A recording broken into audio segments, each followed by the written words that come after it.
We take people we're angry at and we put them in prison.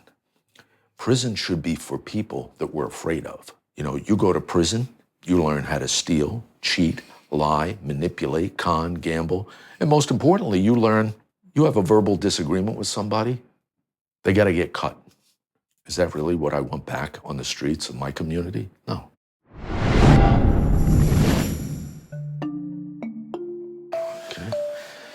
Not so long ago, it would have been hard to imagine that Bernie Kerik would be advocating for criminal justice reform.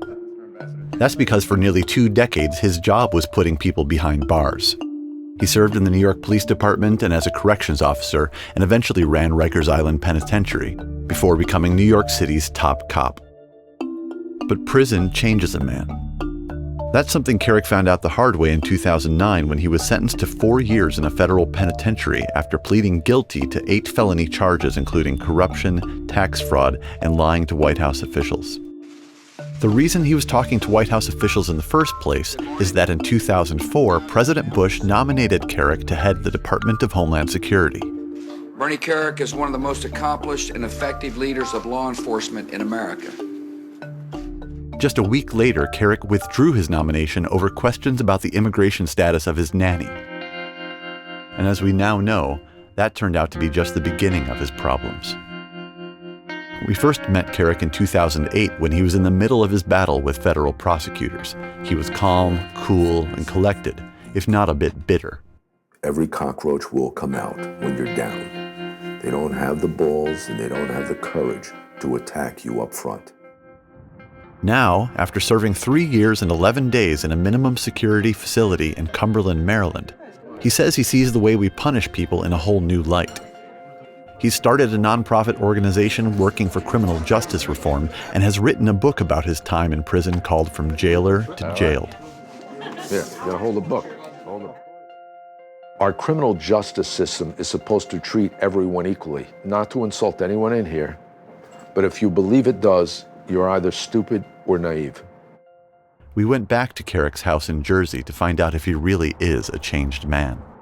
So you go to prison for 3 years, during which time you seem to have a revelation about the criminal justice system, and you come out and you have a new book and you start a nonprofit. And I mean, you've pointed out that being a convicted felon limits one's career opportunities. America loves reformed sinners, and this is, just basically one of the few careers you can go into. Is this opportunism, or is this a sincere change of heart for you? One, the coalition for criminal justice that I've created, I haven't made a dime from. Not a dime. Nothing. In fact, I think at most, I've had 2 train tickets that it's paid for me to go to Washington out of probably 60 trips. And number 2, for me to make any money from my book, real money, I'd have to sell more copies than the Bible. It's not happening. This isn't about money. This isn't about opportunism. This isn't about none of that. This is about flaws and failures that I saw within the system, myself, that I think have to be changed. And there are people that will say, why do we listen to him? I think you listen to me because I've run 2 of the biggest law enforcement organizations in this country, and I've also been on the inside. No one with my experience, my background, and my success has ever been inside. Can you give us some specifics in terms of what you learned being in prison versus, career fighting crime? The one thing that a cop or a law enforcement executive doesn't see and doesn't understand is the destruction that the system causes to individuals, to families, to children, especially children. You don't see that. You're focused on one primary function, and that is to enforce the laws of this country. You want to take the bad guys off the street, and I've done a lot of that, and I did it really well. But then I went to prison. And when I was in prison, I met young black men charged with a conspiracy, 10 years. They didn't have any drugs on them. 15 years, 5 grams of cocaine. I met commercial fishermen that caught too many fish. They're sitting in federal prison. I met a young guy that sold a whale's tooth on eBay. They put him in federal prison. And I came to realize very quickly, there's a whole bunch of people in prison that didn't necessarily need prison to pay for their mistakes. We have evolved into a society that we take people we're angry at and we put them in prison. Prison should be for people that we're afraid of. You know, you go to prison, you learn how to steal, cheat, lie, manipulate, con, gamble, and most importantly, you learn you have a verbal disagreement with somebody, they gotta get cut. Is that really what I want back on the streets of my community? No. So can you tell us a bit about your time in prison? There were 300 people in the camp where I was. The reality is, a minimum security camp is pretty much an unsecure facility. The doors are open, there's no locks, there's no fences. You're there basically on an honor system. You have 1 or 2 COs that control the compound. You have a counselor in the building only for 8 hours during the day, and then the rest of the day, those inmates in that building are on their own. For most people, sounds like white collar prison, club fed, that sort of thing. It doesn't sound like a Here's what really I suggest. incredible Here's what punishment. I suggest. Yeah. Those people on the outside that say it's a white collar facility, it's club fed, it's a cushy spot. The Ritz-Carlton is a pretty cushy hotel, probably one of the most cushy in the world. Go to the Ritz-Carlton, walk into the bathroom, which is probably bigger than my cubicle, lock yourself in there for a year, and come out and tell me how cushy it was. That's nonsense. The only people that would find a minimum security facility cushy is somebody that's just came out of a medium or a maximum security facility. I don't think anybody understands how profound freedom is. The lack of freedom for someone that's never experienced it is far more profound than you can even explain. You live in an environment that is completely stagnant, and your whole world around you goes on without you in it.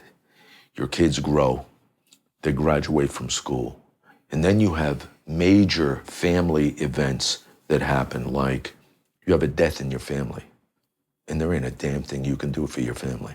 My brother-in-law died while I was in prison. He was 50 years old, and there wasn't nothing I could do to help his wife.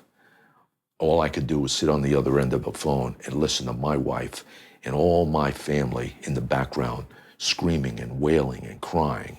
And it makes you hate the government. It makes you hate society in general. We're paying for guys to sit in a minimum security camp and do nothing but work out, read, and play games. To me, that's pretty stupid. We're turning them into morons. That's what we do. We're turning them into morons, and we're paying for it on top of it. The BOP, by law, has to give you programs to reduce recidivism and rehabilitate you. ACE programs, they call them. Okay, we had 18 when I was in Cumberland. And out of those 18, I'll give you a couple. Chess, checkers, quilting was an ACE class. Are you kidding me? Navigating eBay. Navigating eBay? Navigating eBay, there were no computers. But there's a far more important issue. They're supposed to be learning something to reduce recidivism. He's a convicted felon. He can't get a job. Let's talk about that. I mean, what does that label, convicted felon, mean to you in your case? I mean, how has that changed your life? Forget my case. Convicted felon, anyone that's convicted of a felony in this country, it's a black cloud that hangs over you until the day you die. Your debt to society is never paid. You are punished until the day you die. But punished in what ways? First of all, your possibilities of employment are 70 to 80% diminished based on your conviction. I know people with master's degrees, doctorates, and bachelor's degrees, they can't get work because of that conviction. And then you take these young kids that come out of the ghetto, they don't have a college degree, they don't have a high school degree. a lot of them. Even if they get it inside, I used to teach a life lessons class, and the kids would come to me and I would push them to get their GED. And they would look at me and they'd say, listen, I'm black, I'm a convicted felon, I'm doing time for drugs. I can get all the degrees I want, I'm never getting a job. And the unfortunate, sad thing in life is, he's right. He's right. At what point does a person pay his debt to society? The Constitution says the punishment must fit the crime. In this country, the punishment does not fit the crime. But isn't the threat of prison also designed to deter these crimes in the first place? There's a whole bunch of people in prison today that made mistakes, not knowing they were committing a crime. We're putting them in prison, turning them into criminals for ethical violations, for regulatory violations, for civil violations. We turn them into convicts, and then we guarantee that they're personally and professionally annihilated, where they can never come back into the U.S. workforce again. That's not good for America. I guess here it sounds like you're separating out kind of white-collar crime versus violent crime. So basically arguing that those who have previously demonstrated some value to society should be subject to a different set of rules than others. No. The reality is everybody should be subjected to the same rule, but they're not. And we've seen that in black and white incarceration for drug crimes. Blacks go to prison for longer sentences 6 times more than whites. How's that possible? Why is it possible? Why is it allowed? On violent crime issues, we have to protect society, put those people in prison. But you know how many drug offenders, first-time, non-violent, low-level drug offenders are being sentenced to 10, 15 years? They never had a problem with the law before? That's absurd. It shouldn't happen. But what's the alternative then? There's a number of alternatives. A commercial fisherman that catches too many fish, suspend his license. But that case is, I forget the gentleman's name, you refer to him in the book. I mean, you make it sound like he just kind of accidentally caught too many fish, but he was convicted I don't give a damn of how many fish he caught. But it was like he was a poacher, right? I mean, First of all, there's a couple issues. The commercial fisherman that catches too many fish, if he accidentally caught the fish or he intentionally caught too many fish or whatever the case may be, there's a way to deal with it without turning him into a convicted felon. Suspend his license, fine him, hit him in the pocketbook, take his fish several times, make him do community service, make him do something, but we don't do that. We take a whole bunch of those guys that catch too many fish and we turn them into convicted felons. And you know what we do? We take the boat, we take his license forever. So he's punished forever.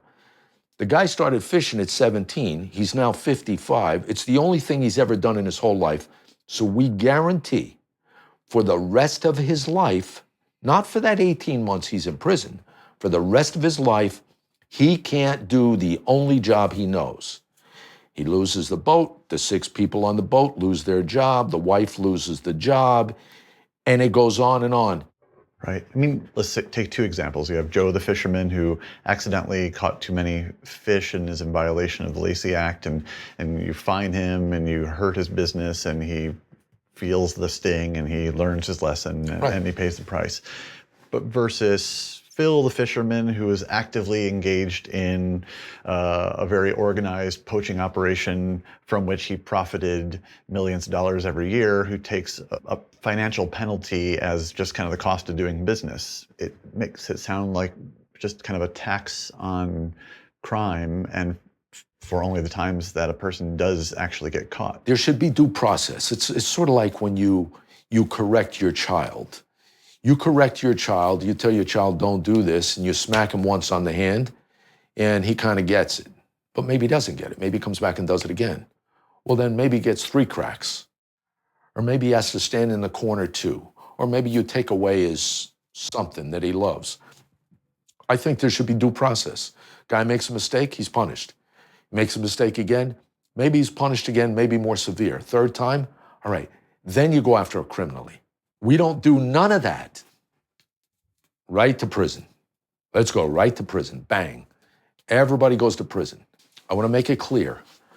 I'm not saying that people can't be punished. People that threaten society, violent predators, people that engage in violent behavior, they may deserve prison. They may deserve prison for a long time, maybe life. Other people, they may have to go to prison too, but not at the lengths of time we put them there. And there are many, many people that don't need prison to get it in their head they made a mistake. And nobody in Washington has figured that out yet. My administration has taken steps on our own to reduce our federal prison population. So I signed a bill reducing the 101 sentencing disparity between crack and powder cocaine. I've commuted the sentences of dozens of people sentenced under old drug laws that we now recognize were unfair. And yesterday I announced that I'm commuting dozens more. Last time we met was 2008. You were pretty vocal about your lack of enthusiasm for President Obama.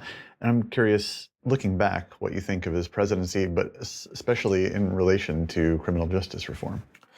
Look, the reality is I don't agree with much of the president's politics, but I will tell you this, I have completely supported everything he's talked about doing with regard to criminal justice reform. Because I think, given what I've seen personally, criminal justice reform should be one of the top 5 domestic issues sitting on the president's desk, whether it's this president or the next president, whoever that may be. What's your opinion of how the Republicans have responded to the president's initiatives? I think some of the Republicans are trying to do the right thing. Last year, Van Jones, Newt Gingrich, put together a symposium in Washington. A number of Democratic congressmen and senators showed up to talk about criminal justice reform. Republicans didn't show up at all. They sent a video. To me, that sends a message. I'm a Republican. You know what? Republicans have to do more. Right, but there's obviously something politically dangerous about taking this on as an issue. Otherwise, it would seem that you'd see presidential candidates in 2016 championing something that it could potentially improve American society and save a shit ton of money. You know what the danger is to them, to the politicians? They're scared to death that they're going to look soft on crime. In the federal system, you've got 30,000 minimum security prisoners sitting in camps that have no locks on the doors and no fences around them. They're there on an honor system. You know how much that is in cash? That's $690 million. Who does benefit from that? The prison industry. They gain a real positive result, and it's all lucrative. It's an $80 billion a year industry. There are lobbyists on top of lobbyists in Washington that are pushing for mandatory minimums, that are pushing for those minimum security camps to have as many people in them as possible. The thing that kills me is that the members of the House and Senate, they know it. They know it because those lobbyists go to them for these laws. They've got to have the courage to do their job. They've got to have the courage to do the right thing for the American people. And they got to get beyond this thing where they're scared to death to do anything because they're going to look soft on crime. Is there a kind of a schism in people seeking criminal justice reform? I mean, with people focused on over-criminalization on one side and kind of low-level offenders on another side? Here's the problem. They all agree to some extent that there's a problem, whether it's on the drug offense side or whether it's on the white-collar side. The key is making them come together with some real common sense change, okay? And, for example, the left, they don't want to hear about putting mens rea or intent into criminal law, in the federal law. They're giving, that's a big problem for them because they say, well, then that's an out for the regulatory violations. What's an example of a regulatory violation? Somebody dumps garbage into a waterway or whatever the case may be, into a stream that goes into a river that, pollutes something. Okay, well, they think they should be held accountable, and they think that should be criminal. Well, first of all, it's a regulatory issue, but here's my problem with that. If the guy didn't know that he was doing that and had no criminal intent to do that, why do you turn him into a convicted felon? But that criminal intent issue also has a major impact on those young black kids because they can get caught up in a conspiracy, a third or fourth party conspiracy. They don't even know the primary target of the investigation. They walk up on a street corner somewhere and buy a dime bag of cocaine from somebody that is a target, and they drag them into the conspiracy, and they stand them up in court and say, you have to plead guilty that you intentionally possessed and, attempted to distribute 2 kilos of cocaine. That kid's never seen 2 kilos of cocaine, but they charge him with the same weight that the target's being charged with. That kind of stuff shouldn't happen, and it happens. So what do you want to do next? I mean, after you solve criminal justice reform? Dude, there ain't no solving that shit. I don't know. I don't know. Who knows? I have no idea.